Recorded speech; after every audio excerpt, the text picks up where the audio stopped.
የጌታቸው ረዳ እጅግ አነጋጋሪ መልእክት። አዲግራት በጠላቶች እጅ ልትወድቅ ጫፍ ላይ ነች። ዶክተር ደብረጽዮን የፕሪቶሪያው ስምምነት ይፈረማል ተብሎ በሚጠበቅበት ኖቬምበር 2 ደብረጽዮን በቦታው ያለው ሁኔታ ምን ያህል አደገኛ እንደሆነ የሚገልጽ ሌላ መልእክት ላከ። ሰላም፣ አዲግራት በጠላቶች እጅ ልትወድቅ ጫፍ ላይ ነች። የግጭት ማቆም ስምምነቱ ዛሬ መፈረም ከተቻለ ጥሩ ነው። ካልሆነ እንዴት መከላከል እንደምንቀጥል ስትራቴጂያዊ ውሳኔያችንን ዛሬ ማታ ወስነን ተግባር እንጀምራለን። ከክስተቱ በኋላ ምንም አይነት ማስተካከያ ቢደረግም ፕሪቶሪያ በአመራሩ ዘንድ እንደ ህዝብ ግንኙነት ስራ አልታየም ነበር። ትግራይ ከዚህ በኋላ ልትሸክመው የማትችለውን ጦርነት ለማስቆም የተደረገ ሙከራ ነበር። በኋላ ላይ በትግራይ በተሰጡ ብዙ አስተያየቶች አብዛኛውን ጊዜ በህጋዊነት ሽኩቻ ውስጥ ባሉ ልሂቃን የሚመሩት ልዑካን ቡድኑ ምዕራብ ትግራይን አሳልፈው ለመስጠት እንደፈለገ ወይንም ህገ መንግስታዊ ድንበር ጥያቄዎችን እንደተወ ይናገራሉ። የሆነው ግን ይህ አይደለም ይላሉ አቶ ጌታቸው ረዳ። ሲቀጥሉም በመጨረሻዎቹ ሰዓታት ለመፈራረስ የተቃረበው በፌዴራሉ ወገን ነበር። እነሱም ከጠንካራ አቋም በመነሳት ይደራደሩ ነበር። በ11ኛው ሰዓት የፌዴራል ልዑካን ቡድን ወደፊት የሚቋቋመው ጊዜያዊ ክልላዊ አስተዳደር በምዕራብ ትግራይና በራያ ላይ ስልጣን እንዳይኖረው የሚያደርግ ቃል ለማስገባት ሞክሮ ነበር። ለትግራይ ወገን ይህ አንቀጽ በፖለቲካዊ መልኩ ተቀባይነት የሌለው ነበር።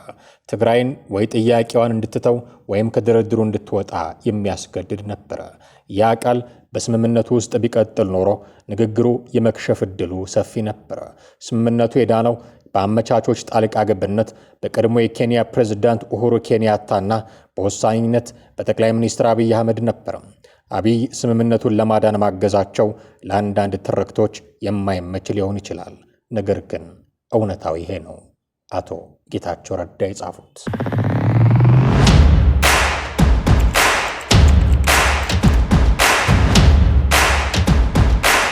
ባለፉት ተከታታይ ቀናት በጋምቤላ ክልል በተፈጸሙ ጥቃቶች የጋምቤላ ከተማ የፖሊስ አዛዥን ጨምሮ ሌሎች ሰዎች መገደላቸውን የክልሉ ከፍተኛ ባለስልጣናት አስታውቀዋል።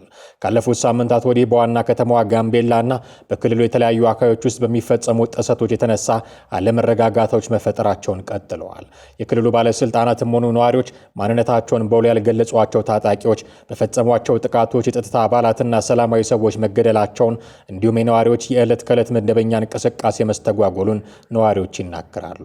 የክልሉ ዋና ከተማ ፖሊስ አዛዥ በፈጸመባቸው ጥቃት ሕይወታቸው ማለፉን የክልሉ ርዕሰ መስተዳድር ወይዘሮ አለሚቱ ኡሞድና ምክትላቸው ዶክተር ጋትሎ አክሮን ተናግረዋል። ይህንንም ተከትሎ በጋምቤላ ክልል ጋምቤላ ከተማ ረቡዕ ታኅሳስ 8 ቀን 2018 ዓ.ም ከረፋድ ጀምሮ ተኩስ ይሰማ እንደነበረ ነዋሪዎች ምስክርነታቸውን ሰጥተዋል። በሰዎች ላይ ጉዳት መድረሱን መስማታቸውንም ተናግረዋል። የጋምቤላ ክልል አስተዳደር ረቡዕ ምሽት ባወጣው መግለጫ የክልሉ ህዝብ ሰላም እንቅልፍ የሚነሳቸውና ግጭትና የሰው መሞት የሚያስደስታቸው ያላቸው በስም ያልጠቀሳቸው ኃይሎች ከሰሞኑ የጋምቤላ ከተማን ጨምሮ በሌሎች ወረዳዎች ትርምስ ፈጥረዋል በማለት የተከሰተውን ሁኔታ ገልጾታል። ጨምሮም እነዚህ ኃይሎች ሰዎችን በመግደል ተሽከርካሪዎች ላይ ጥቃት በማድረስና ህይወት እንዲጠፋ በማድረግ የጸጥታ አካላትንና አመራርን ኢላማ በማድረግ የተለያዩ ሙከራዎችን ማድረጋቸውንም ገልጿል። መግለጫው የከተማዋ ፖሊስ አዛዥን ግድያ ባይጠቅስም የጸጥታ አካላትና አመራር በማለት በፖሊሶችና በአዛዦች ላይ የተፈጸመውን ግድያ አመልክቷል። ከዚህ የከተማዋ የፖሊስ አዛዥ ግድያ ጋር በተያያዘ ድርጊቱን ፈጽሟል በሚል የተጠረጠረ አንድ የፖሊስ ባልደረባ እንደሆነ ተነግሯል። በተፈጸመው ጥቃት ተጠርጥረው በጥቆማ የመጡት ፖሊሶች ናቸው ያሉት ጋትሏክ እስካሁን ድረስ በቁጥጥር ስር የዋለ አለመኖሩንም ተናግረዋል። ምክትል ርዕሰ መስተዳድሩ ጥቃቱ ፈጻሚዎቹ በቡድን መጥተው ነው ጥቃት ያደረሱት በማለት ከግጭቱና ከጥቃቱ ጋር በተያያዘ የሚጠረጠሩ የክልሉ የጸጥታ ኃይል አባላት የታጠቁትን የጦር መሳሪያ እንዲያስረክቡ መደረጉንም አመልክተዋል። በጋምቤላ ክልል የተከሰተው አለመረጋጋት ቀናትን ያስቆጠረ ሲሆን በሌላ ጥቃት አንድ የባንክ ስራ አስኪያጅ እንደተገደሉና በግድያው ተጠርጥሮ የተያዙ የፖሊስ ባልደረባ እንደሆነ ምክትል ርዕሰ መስተዳድሩ ተናግረዋል። የባንክ ስራ አስኪያጁ በተገደሉበት ዕለት ከአቦል ከተማ ወደ ጋምቤላ ከተማ ሲጓዝ በነበረ አንድ የወረዳ ፒክአፕ መኪናና አምቡላንስ ላይም ጥቃት መፈጸሙን ገልጸዋል። በጥቃቱ ወደ 4 ሰዎች ተገድለዋል፣ የቆሰሉም አሉ። ከዚያ በፊትም መኪና ላይ ጥቃት ተፈጽሟል። መንገድ ላይ ወደ 3 መኪና ላይ ጥቃት ደርሷልም ብለዋል። በሁለት ተሽከርካሪዎች ላይ ጥቃት በመፈጸም የተጠረጠሩ 2 ሰዎች በቁጥጥር ስር መዋላቸውንም ገልጸዋል። የጋምቤላ ከተማ የፖሊስ አዛዥ ግድያ የተፈጸመው በክልሉ የተለያዩ አካባቢዎች ለቀናት የዘለቁ ጥቃቶች ከተፈጸሙና የባንክ ስራ አስኪያጅ ከተገደሉ ከቀናት በኋላ መሆኑን ተናግረዋል። እነዚህ ጥቃቶች መፈጸማቸውን ተከትሎ ረቡዕ ወጣቶች ተነስተው እንደነበረ በመጥቀስ ብሔርን መሰረት ያደረገ ጥቃት እንደፈጸሙም አብራርተዋል። ግጭቱ ተነስቶ ወደ ብዙ አካባቢዎች ተስፋፍቷል ያሉት ምክትል ርዕሰ መስተዳድሩ በተለያዩ ማህበረሰቦች ላይ ጥቃት ተፈጽሞ ጉዳት ደርሷልም ብለዋል። ነገር ግን በሰውና በንብረት ላይ የደረሰው ጉዳት ባለመጣራቱ መረጃው እንደሌላቸውም ገልጸዋል። ይህ የክልሉን ሰላም እየፈተነ ያለው ጥቃት የተፈጸመው በማን እንደሆነ የተጠየቁት ጋትለዋክ ጥቃት አድራሾቹ በተደራጀ ሁኔታ የሚንቀሳቀሱ አለመሆናቸውን ተናግረዋል። ሆኖም ግን በመጣው ለውጥ ደስ ያላላቸው ሲሉ ገልጿቸዋል። አንዳንዶቹም ከአሜሪካ ገንዘብ የሚላክላቸው ተራ ሰዎች ናቸው ብለዋል። ለጥቃቱ ተጠያቂ የሆኑት አካላት ከታጣቂዎች ጋር በውስጥ በተቀናጀ መንገድ የሚገናኙ ከሆነ አናውቅም ሲሉም አክለዋል። በያዝነው ዓመት በሙሉ በትንሹ ችግር ነበር ያሉት ምክትል ርዕሰ መስተዳድሩ የዚህ ሳምንት በአጠቃላይና በተለይም ረቡዕ ዕለት ያጋጠመው በጣም የከፋ ሆኗል ሲሉ ገልጸዋል። ይህንን በተከታታይ የሚፈጸም ጥቃት ማስቆም ያልተቻለው ጥቃት አድራሾቹ የተደራጁና በአንድ የተወሰነ አካባቢ ላይ ያሉ አለመሆናቸውና በህብረተሰብ ውስጥ የሚገኙ መሆኑን እንደ ምክንያት ጠቅሰዋል። የጋምቤላ ክልል ረቡዕ ምሽት ባወጣው መግለጫ ተጠርጣሪዎችን አድኖ በመያዝ ላይ እንደሆነና በርካቶች በቁጥጥር ስር መዋላቸውንም ተመልክቷል። በተጨማሪም ከጸጥታ ኃይላት አባላት ውጭ የትኛውንም አይነት የጦር መሳሪያ ይዞ በሚገኝና በሚንቀሳቀስ ግለሰብ ወይንም ቡድን ላይ የጸጥታ አካላት አስፈላጊውን እርምጃ የሚወስዱ አስጠንቅቀዋል። ከደቡብ ሱዳን ጋር የሚዋሰኑ የጋምቤላ ክልል በተለያዩ ጊዜያት ጋብ እያለ የሚያገረሽ ግጭትና ጥቃት ሲከሰትበት የቆየ መሆኑ ይታወቃል።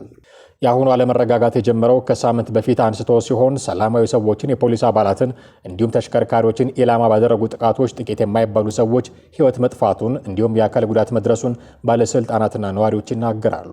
ይህንን የጸጥታ መደፍረስ ለመቆጣጠርም የጋምቤላ ከተማ አስተዳደር ከዳር 30 ቀን 2018 ዓ.ም አንስቶ ከጸጥታ አካላት ውጪ ማንኛውም ተሽከርካሪና ሰው ከምሽት 1 ሰዓት በኋላ እንዳይንቀሳቀሱ የሚከለክል የሰዓት እላፊ ገደብ ጥሏል። እንዲሁም የክልሉ ፖሊስ ታህሳስ 5 ቀን እንዳስታወቀው በኢንታንግ ልዩ ወረዳ፣ በጋምቤላ ከተማ፣ በጋምቤላ ወረዳና በላሌ ወረዳ ውስጥ ከህዳር አጋማሽ ወዲህ በተለያዩ ቀናት በተፈጸሙ ጥቃቶች የተጠረጠሩ 18 የሚደርሱ ሰዎች በቁጥጥር ስር መዋሉን ገልጾ ነበር። ከክልሉ አስተዳደር እርምጃ በኋላ የዋና ከተማ የፖሊስ አዛዥ መገደላቸውንና እሱንም ተከትሎ ረቡዕ ዕለት ግጭት መቀስቀሱን ባለስልጣናትና ነዋሪዎች ተናግረዋል። ይህ ግጭት ከዚህ ቀደም በክልሉ ውስጥ እንዳጋጠመው ብሔርን ወደ ላይ የከፋ ሁከት እንዳያመራ ስጋት ፈጥሯል። የክልሉ ከፍተኛ ባለስልጣናትም ይህን አሳሳቢ ሁኔታ ለመቆጣጠር አስቸኳይ ስብሰባ ማካሄዳቸውን ጉዳዩን ከሚያውቁ ሰዎች ለመረዳት ተችሏል።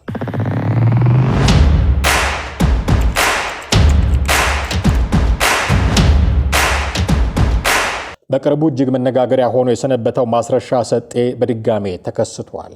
ማስረሻ ከኤንቢሲ ኢትዮጵያ ጋር በነበረው ቆይታ ከመንግስት ጋር ስላደረጉት የሰላም ስምምነት ተናግሯል። በዚህ ንግግሩ ላይ ይህ የሰላም ስምምነት ከዚህ በፊት ተደርጎ ቢሆን ኖሮ የሚል ቁጭት እንዳለበት ተናግሯል። ይህ ስምምነት ሆነን ለመናገር ቀድሞ ቢሆን ያኔ ጥያቄዎች በተደጋጋሚ በሚነሱበት ወቅት፣ ሰላማዊ ሰልፍ በነበረበት ወቅት ይሄ ክርክር፣ ድርድር፣ ንግግር ኖሮ ቢሆን ኖሮ ብዙ ነገሮችን መቅረፍ እንችል ነበር። አይ ቲንክ ጦርነቱንም ማስቀረት እንችል ነበር ብዬ አስባለሁ። አሁን በተግባባንበት ልክ መግባባት ብንችል ኖሮ እና ነገሮች በወቅቱ የነበረው አልመለሳሉ። ወደ ኮዝ ይዘን የአማራን ኮዝ ይዘን ወደ ጫካ ወጣን ማለት ነው። ጫካ ከወጣን ከተወሰነ ጊዜ በኋላ ይህንን የአማራን ኮዝ የመጥለፍ ስራ ነው የተሰራው። ውጭ ባሉ በዲያስፖራ አካባቢ ላይ በተቀመጡ የሻቢያ ወኪሎች በኩል ከፍተኛ ገንዘብ እየተላከ የፋኖ መሪዎች የሚባሉትን የመጥለፍ የመያዝ ስራ ተሰራ። በሀገር ውስጥ ደግሞ ከቲፒኤልኤፍ ጋር ግንኙነት በማድረግ በአካል በመገኘትም ጭምር በአካል ኤርትራና ወደ መቀሌ እንቅስቃሴዎች እየተደረጉ የፋኖ መሪዎች ቁሳቁሶችን የማምጣት እነዚህን ተተኳሾችን፣ የቡድን እቃዎችን ነገሮች በማምጣት ትግሉን የመጥለፍ ስራ ተሰራ ማለት ነው። ከዚህ በተጨማሪም ማስረሻ ሰጤ እንደተናገረው ከሆነ ከስምምነቱ በኋላ በርካታ ታጣቂዎች በሰላም ትጥቅ እያስረክቡ መሆኑን ተናግረዋል።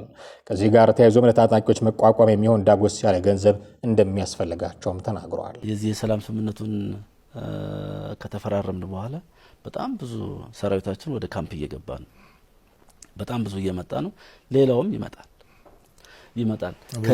በእኛ በኩል አቀባበላችን በተመለከተ አያያዛችን በተመለከተ እና የተፈራረምነው ውል አለ፣ ትልቅ ውል አለ። ዲዲአር የሚባለው ዲሞቢላይዜሽን፣ ዲስአርማመንት እና ሪኢንቴግሬሽን እነዚህን በተሟላ ሁኔታ ማድረግ ይጠበቅብናል። አሁን ኮሚቴዎች እንዲቋቋሙ እየገፋፋን ያለው ካምፖች ተዘጋጅተዋል። በየቦታው ላይ ካምፖች ተዘጋጅተዋል። ይሄ የሚመጣው ሰራዊት በካምፕ ይገባል፣ የመለየት ስራ ይሰራል። ራሱን አሰልጥኖ አፕግሬድ አድርጎ ካለው ከነባሩ የጸጥታ ኃይል ጋር ተቀላቅሎ ሀገራዊ ግዳጅ ይወጣል ብለን የምናስበው በዚያ መንገድ እንዲቀጥል እናደርጋለን። ወደ ቤተሰቡ መሰናበት አለበት የሚባለው ደግሞ በ20 በ30 ሺህ ብር የምታሰናብተው ዜጋ መኖር የለበትም። ሊያቋቁመው የሚችል ነገር ያስፈልጋል። ይሄ የክልሉ መንግስት ይመለከተዋል፣ የፌዴራል መንግስት ይመለከተዋል፣ ዓለም አቀፍ ተቋማት ይመለከታቸዋል።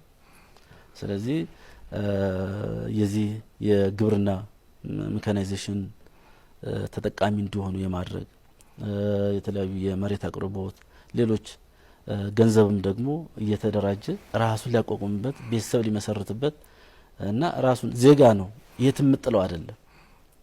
በዚያ መንገድ ስራዎችን እየሰራን ያለ ነው ማለት። የትራምፕ ኢትዮጵያውያንን ከለላ መንሳት አካሄድ አሁንም መነጋገሪያ መሆኑን ቀጥሏል። በርካቶች ብዙ እያሉለት ባለው በዚህ ጉዳይ ዙሪያ ኤርትራ ጭምር ኢትዮጵያውያንን እቀበላለሁ ማለቷን እያነሱ አባት ሀገር ኤርትራ ብለው ምስጋናቸውን ያደረሱም ብዙ ናቸው። አሁን ደግሞ የቀድሞ የእሳት ባልደረባ የነበረው ፋሲል የኔዓለም አትሰደዱ፣ ስደት ለማንም አልበጀም የሚል ሀሳብ ይዞ ብቅ ብለዋል። አቶ ገዱ ሊመጣ ነው ልናስረው ነው፣ ይልቃል ሊመጣ ነው ልናስረው ነው፣ ማዕዛል ትመጣ ነው ልናስራት ነው፣ ክልል ሊመጣ ልናስራው ነው፣ ዲያስፖራ ከሀገር ሊባረር ነው፣ ከዚህ በኋላ እስር ቤት ሊገቡልን ነው፣ ወይም ደግሞ ተቃውሞ ባቢላ የሚደረገው የዲያስፖራ ተቃውሞ ሊቆምልን ነው። አንዳንዱ ደግሞ ማህበራዊ ሚዲያ ላይ አውሮፓም ደግሞ ይሄ ሊጀመርልን ነው፣ ልናርፍ ነው፣ የሚበጠብጡን ዲያስፖራዎች ናቸው፣ እልል ልንል ነው፣ እንቅልፍ ልንተኛ ነው ሲሉሃል።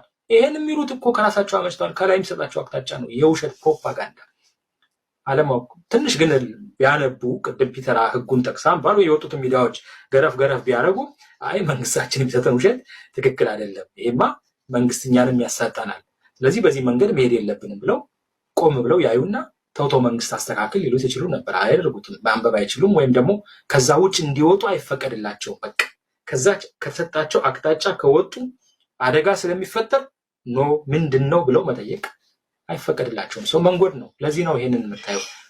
ላጠቃለው እኔ ለኢትዮጵያን ወገኖች የምለው ይሄን ነው። በዚህ ወቅት ስደት በጣም ከባድ ነው። አይ ነው ቅድም ፒተርም እንዳለው ኢትዮጵያ ለብዙ ወጣቶች ሲኦል ነች። በጣም ጦርነት አለ፣ የኑሮ ውድነት አለ፣ የሰብአዊ መብት ጥሰት አለ፣ መናገር አትችሉም፣ መሰብሰብ አትችሉም፣ መሪያችሁን መምረጥ አትችሉም። የስራ አጥነቱ በከፍተኛ ደረጃ፣ የኑሮ ውድነቱ በቃ ራስ ነው የሚያዞረው። ይሄ ነው አይ ነው በጣም ከባድ ሀገር ነው። ለመኖር የሚያስመኝ ሀገር አይደለም። ነገር ግን አሁን በሌላው ዓለም ደግሞ ስታዩት ለስደተኛው ያለው አመለካከት በጣም ተቀይሯል። ዓለም ከፍቷል። አውሮፓ እንደዚህ ነው፣ አሜሪካም እንደዚህ የሆነ ነው። ስለዚህ ምንድነው ማድረግ ያለብን? በዚህ ሰዓት መሰደድ መፍትሄ አይደለም። እኛ ኦኬ በአንድ ወቅት ተሰደን መተን አትሊስት ኑሮ እየኖርን። ከቅርብ ጊዜ ወዲህ በእስክንድር ነጋና በመዓዛ መሐመድ መካከል እየታየ ያለው ያለመግባባት መንፈስ አንድ ሌላ ሰው ጨምሮ ተባብሶ ቀጥሏል። የእስክንድር ነጋ ቀኝ እጅ የነበረው አብሮት ታስሮ መከራን የተካፈለው በሄደበት አብሮ እየተከተለ ብዙ ነገር ያሳለፈው ስንታየው ቸኮል እሳት ለብሶ እሳት ጎርሶ ተከስቷል። እነ መዓዛ መሐመድንም እስክንድር ላይ መዘዙትን ሰፍ ያጥፉ ዘንድ አሳስቧቸዋል። የ30 ዓመት የትግል ታሪክ ያለውን ሰው ትናንት የመጡ የ5 እና የ6 ዓመት ታጋዮች ሊናገሩት እንዴት ተቻላቸው ሲልም ሞግተዋል። የሰሩትንም ስራ ደግሞ ማጣጣል ደግሞ አንችልም። እኔ አሁን ሞራሌ አይፈቅድልኝም። እኔም እኮ ነገ ጠዋት እኮ በዚህ ደረጃ ልታደርገኝ ነው ማለት ነው። 30 ዓመት በትግል ያሳለፈ ሰውና የዛሬ 5-6 ዓመት ውስጥ በትግል ውስጥ የመጣ ከዛ በፊት ግን ሌላ አደረጃጀት ውስጥ ሌላ የፖለቲካ ዓላማ ውስጥ ከነበረ ሰው ጋር እኩል አወዳድረው ትለኝ ነው እና በጣም የሚከብድ ነው። በጣም የሰውን ስሜትና የትግሉን ሞራል የሚገል የፕሮፓጋንዳም ስራ እያየን ነው። በሌላ በኩል ደግሞ መካሪ የሚመስለው ደግሞ ስልታዊ የሆነ የማፍረስ ስራ ምድብ የሚደረድሩ እኔ አሁን በስም ሁሉ መጥራት ጀምራለሁ። ኦልሞስት እኔ አሁን በዚህ ትግል ላይ መልክ እንያዝ እንደው ብለን እንጂ እውነት ለመናገር ሚዲያውን የምንጠቀምበት ለክፋት ከሆነ እኛ የፕሮፓጋንዳ ስራ መስራት አያቅተንም። ቢያንስ አንድም ይሁን ሁለት ሰው የሚሰማ ሰው አለ። የሚያውቁን ሰዎች አሉ፣ ብዙ ወዳጆች አሉ፣ መሬት ላይ ያሉ ሰዎች አሉ። እኛ እነሱን እየደወልን መግፋት አቅቶን ያለ ግን ጣልቃ እንገባለን። ይሄ እኛ ስራ አይደለም። እነሱ እዛው መሬት ላይ ያሉ ሰዎች ያውቃሉ። ኃላፊነቱም የነሱ ነው። የኛ የሚዲያ ስራ፣ የፕሮፓጋንዳ ስራ፣ የፖለቲካ ስራ ነው የምንሰራው። ከዛ በዘለለ ግን ሌላው እኔ ግለሰባዊ ጥላቻ በሚመስል መልኩ የሚፈጠር ትርክት ትግል ይጎዳል ብዬ አስባለሁ። እንተና ከእንተና ጋር ስለተጣላ በተለይ ውጪ ስላለ ውጪ ጉዳዩን እንተና ያዘው፣ ፖለቲካ ጉዳዮችን እንተና ያዘው ምናምን ምን አግብቶ ነው የምናገረው? አሁን በሚፈጠረው አንድነት ላይ በዘመቻ መልክ የሚመስል የፕሮፓጋንዳ ዲስኮርሶች አሉ። እነዚህ ዲስኮርሶች መነጠል ነው። አፋሃድን ነው የምንፈልገው እንጂ አንተን አንፈልግም የሚል ገፊነት እያየው ነው። የፕሮፓጋንዳ ስራ እያየው ነው። አናምነውም፣ እሱም ሊሾልክ ነው፣ አዲስ አበባ ነው፣ እጅ ሊሰጥ ነው፣ እዚህ ሊገባ ነው ምናምን የሚል የፕሮፓጋንዳ ስራ እያየ ነው። አዲስ አበባ ነው የሚሉ የፕሮፓጋንዳ ስራ የሚሰሩ ሰዎች አሁን ያለው አዲስ አበባ ከሆነ በአንድነቱ ጉዳይ ላይ አጠገባቸው ጋር ያሉ ሰዎች የት እንዳለ ደግሞ ያውቃሉ። ስለዚህ ዓላማው